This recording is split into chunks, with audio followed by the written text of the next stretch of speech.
নমস্কার বন্ধুরা, নতুন করে পিডি ব্লগে তোমাদের সবাইকে জানাই স্বাগতম। তো আজ তোমাদের সামনে নতুন একটা ভিডিও নিয়ে আসলাম। আর ভিডিওটা হলো আমাদের দাদু সিম্পল লাইফস্টাইলের দাদুর কথাই বলবো। তোমরা হয়তো সবাই এতক্ষণে জেনে গেছো যে দাদু আর আমাদের মধ্যে নেই। তো হঠাৎ করে দাদু এভাবে চলে গেল, সত্যি মানে খুব খারাপ লাগলো, বা এখনও প্রত্যেকটা মুহূর্তে ওনার কথা মনে হচ্ছে আর কি। কারণ ওনার যথেষ্ট বয়স হয়েছিল, তারপরেও ইউটিউবে এসে সবার সাথে পাল্লা দিয়ে চলছিল, বেশ ভালো লাগতো। একদিন যদি ওনার ব্লগ দেখতে না পেতাম খুব খারাপ লাগতো আর কি। তো ভেবেছিলাম অসুস্থ হয়েছে, আবার সুস্থ হয়ে যাবে, ব্লগ দেখতে পাবো, কিন্তু না, সেই আশাটা আর হয়তো কখনোই পূর্ণ হবে না। উনি চলে গেলেন, ওনার আত্মার শান্তি কামনা করছি। তো ওনাকে যত দূর চিনেছি বেশি দিন হয়নি, কারণ ওনাকে চেনা মানে হলো মন্দিরের মা মন্দিরা যখন একটা বিপদে পড়েছিল, সেই বিপদের সময় মন্দিরের মার ভিডিও চোখে পড়লো। উনি কান্নাকাটি করে করে একটা ভিডিও দিচ্ছেন আর কি।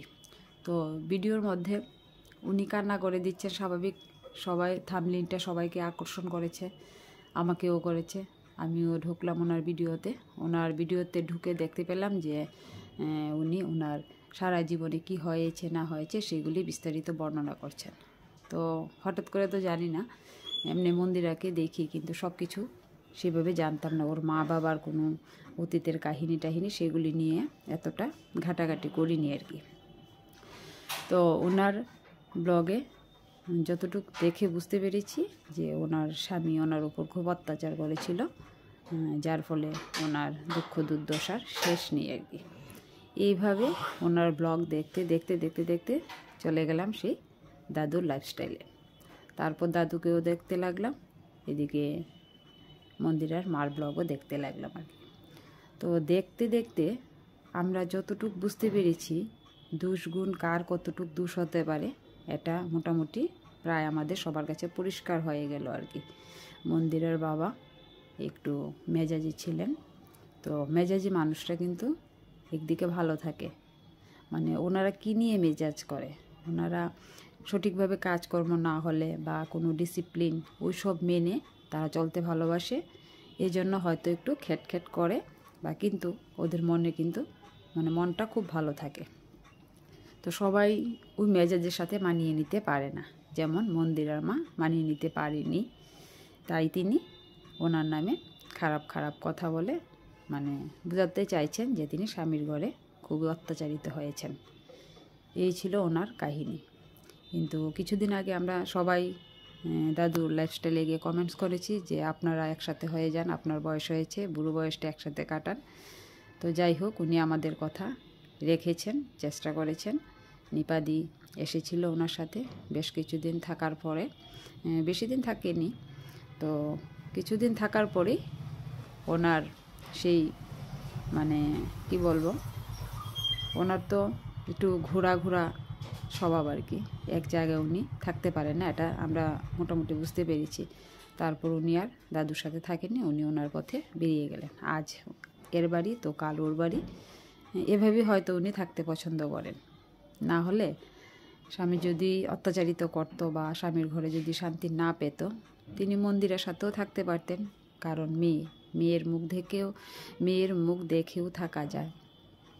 ওটা থেকে পুরো ক্লিয়ার হয়ে গেছে আসলে কে খারাপ ছিল। তো যাই হোক, এখন এসব বলার কথা না, চলে আসে আর কি। মানে উনি মৃত্যুর সময় কাউকে কাছে পায়নি, তো মন্দিরে যতটুকু সম্ভব ও সংসার সামাল দিয়ে ডাক্তার সব কানে পরীক্ষা নিরীক্ষা ওরা স্বামী স্ত্রী মিলে যথেষ্ট করেছে, এর বেশি আর কিছু করা যাবে না। অনেকে মন্দিরাকে বলছে যে বাবার পাশে ছিল না কেন। দেখো, প্রত্যেকেরই সংসার আছে, কার সংসারে কী রকম, এটা যার সংসার সেই বুঝতে পারে। তো মন্দিরা যথেষ্ট করেছে ওনার জন্য, আর হয়তো কোনো কিছু ত্রুটি রাখেনি, আমরা দেখতেও পেয়েছি। কারণ মন্দিরাকে সব দিকে মেনটেন করেই চলতে হবে, শ্বশুরবাড়ি বাপের বাড়ি নিজের প্রফেশনাল দিক সব কিছু মেনটেন করেই চলতে হবে। তো কেউ তো আর জানে না যে কালই উনি চলে যাবেন। যদি এরকম বুঝতে পারতো তাহলে হয়তো কাছেই থাকতো আর কি, ওই রকম বোঝার কোনো উপায় ছিল না। তো কাল 12টার দিকে উনি মারা গেছেন। খবরটা আমরা শুনতে শুনতে দুপুর 2-1টার দিকে আমি খবরটা পেয়েছি আর কি। খুব খারাপ লেগেছে সত্যি। উনি আমাদের ত্রিপুরাতে এসেছিলেন। তো ত্রিপুরাতে আসার পর ত্রিপুরাতে আসার আগে থেকেই আমি ওনার ব্লগ দেখা শুরু করেছিলাম আর কি। সেই মন্দিরের মায়ের ব্লগটা দেখে ওনার ব্লগও দেখতাম। তো যখন শুনতে পেয়েছি উনি ত্রিপুরায় আসবেন তখন থেকে রেগুলার দেখা শুরু করে দিয়েছি। তো ত্রিপুরায়ও আমাদের এক ইউটিউবার ভাই বোন ওদের বাড়িতে এসেছিলো। ওদের বাড়িতে কী কী করেছে প্রত্যেকটা ব্লগ আমি দেখেছি। তারপর উনি আমাদের কমিউনিটিতে একটা পোস্ট দিয়েছিলেন যে উনি আমাদের সবার সাথে দেখা করবে টাউন হলে। আনন্দময়ী আশ্রম আছে ওখানে টাউন হল, ওখানে উনি দেখা করবেন। আর লক্ষ্মীনারায়ণ বাড়ির পেছনে আর কি, মানে পেছনে দিঘিটার পাড়ে টাউন হলটা আর আনন্দময়ী আশ্রমটা। তো মনে মনে খুব আশা ছিল যাব, দেখা করব। ঘরেও বলে রেখেছি। আমার হাজব্যান্ড এসব জানে না, ইউটিউবের ব্যাপার ট্যাপার নিয়ে তো মাথা ঘামায় না, বুঝেও না, দেখেও না, টাইমও নেই দেখার। তো আমি ঘরে থাকি, মোটামুটি যতটুকু সময় পাই দেখি আর কি। তো খুব আশা ছিল ওনার সাথে দেখা করব, কিন্তু বুঝলাম না কেন দেখা হয়নি। হয়তো কোনো প্রবলেম, আর বৃষ্টি ছিল, বৃষ্টির জন্যও হয়নি আর কি। এভাবে করতে করতে উনি একদিন চলে গেলেন ওনার জায়গায়। তো কমেন্টসে বলেছিলাম যে আপনার সাথে কথা বলার ইচ্ছে ছিল, আপনি বলেছিলেন টাউন হলে সবার সাথে দেখা করবেন, কিন্তু দেখা হলো না। তখন তিনি কমেন্টসে বলেছিল যে অবশ্যই দেখা করবে, উনি আমাদের সাথে অবশ্যই দেখা করবে, ভালোবাসার টান থাকলে অবশ্যই দেখা হবে। কিন্তু ভালোবাসার টান, ভালো তো বাসতাম, কিন্তু কোথায় দেখা তো পেলাম না। তো যাই হোক, আপনি আপনার শান্তি কামনা করছি, আপনি স্বর্গে গিয়ে ভালো থাকুন। যা দুঃখ সুখ কষ্ট এসব নিয়েই মানুষের জীবন, কিছু বলার নেই। তবে সত্যি খারাপ লাগলো। আর এদিকে দেখো মন্দিরা মা বাবা থেকেও মানে নেই, এরকম একটা পরিস্থিতিতে আছে আর কি ও। তো মা তো মার প্রয়োজনে আসে আবার চলে যায়, যখন মর্জি হবে হয়তো আসবে। তো মন্দিরাকে সবাই বলবে যে মাকে যেন ও জায়গা না দেয় বা ওর কাছে আসতে না দেয়, কিন্তু না, এটা পারবে না। এটা কখনো সন্তান পারে না।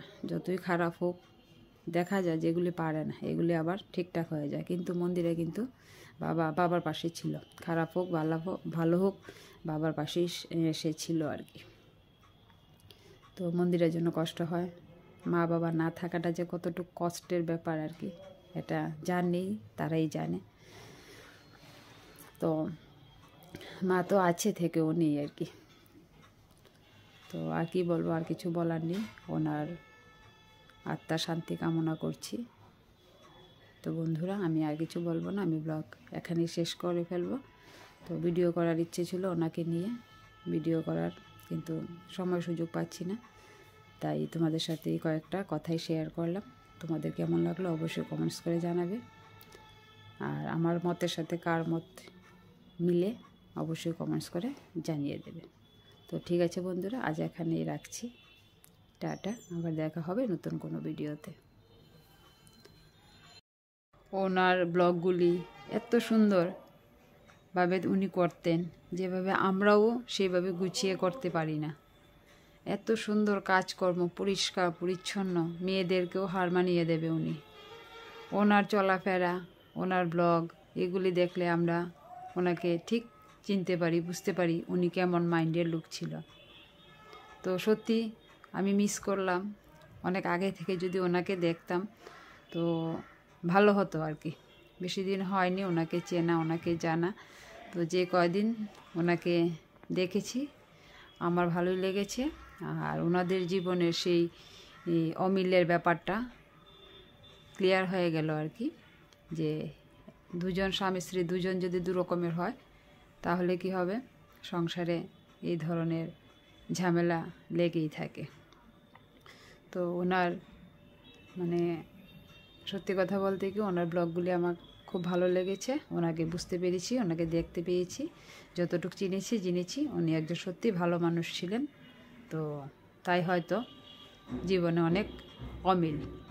তো জীবনের অমিলটা হয় কখন, যখন একটা মানুষ সত্যের পথে চলে, ডিসিপ্লিনের পথে চলে, যখন তার সাথে তাল মিলিয়ে কেউ চলতে পারে না, হেরে যায়, তখনই সবাই সরে যায়। সরে অনেকে আছে খারাপ মন্তব্য করে, অনেকে আছে ভালো মন্তব্য করে। তবে ওনার ব্লগগুলি বা ওনার সেই ভিডিওগুলি দেখে আমরা বুঝতে পেরেছি উনি আসলে একজন ভালো মাইন্ডের লোক ছিল। সেই ভালো মানুষের সাথে সবাই তাল মিলিয়ে চলতে পারবে না, যারা পারবে তারাই সত্যিকারের ভালো মানুষ। তো আমি আর কিছু বলছি না, মনে হচ্ছে আর কি প্রত্যেকটা কাজ আজ সারাটা দিন কাল রাত থেকে শুরু হয়েছে। শুনেছি দুপুর একটা, পুরো রাতের বেলা তো ওনার মুখটাই খালি ভেসে উঠছে, মোবাইলটা নিয়েই ওনার ব্লগগুলি দেখতাম আর কি। তো কালও অপেক্ষা করেছি ওনার ব্লগে কি আসে। তো দেখতে পেলাম যে আজ সকালে মন্দিরা ওর বাবার শেষ কার্য সম্পন্ন করছে, পা ধুয়ে দিচ্ছেন, যতটুকু করার পায়ে আলতা দিয়ে দিচ্ছেন। তো বুকটা একদম যেন ফেটে যাচ্ছে। কিছুদিন আগে উনি একটা শর্ট ভিডিও করেছিলেন, একটা না কয়েকগুলি শর্ট ভিডিও করেছিলেন, অন্যরা সাহায্য করেছিল। তো শর্ট ভিডিওগুলিতে উনি এমন গানের সাথে ভিডিওগুলি বানিয়েছিলেন, সেদিনই আমরা কমেন্টস করেছি কোথায় যেন একটা ধাক্কা লাগলো বুকে। গানগুলি এত কষ্টের উনি ভিডিও করে গেছেন, সত্যি সেই গানগুলি যে এত তাড়াতাড়ি পূরণ হয়ে যাবে ভাবতেই পারিনি। তো দাদা ভাই, তুমি ভালো থেকো, যেখানেই থাকো ঠাকুর মঙ্গল করুক। এখানে সুখ পাননি, ওখানে যেন সুখ পান।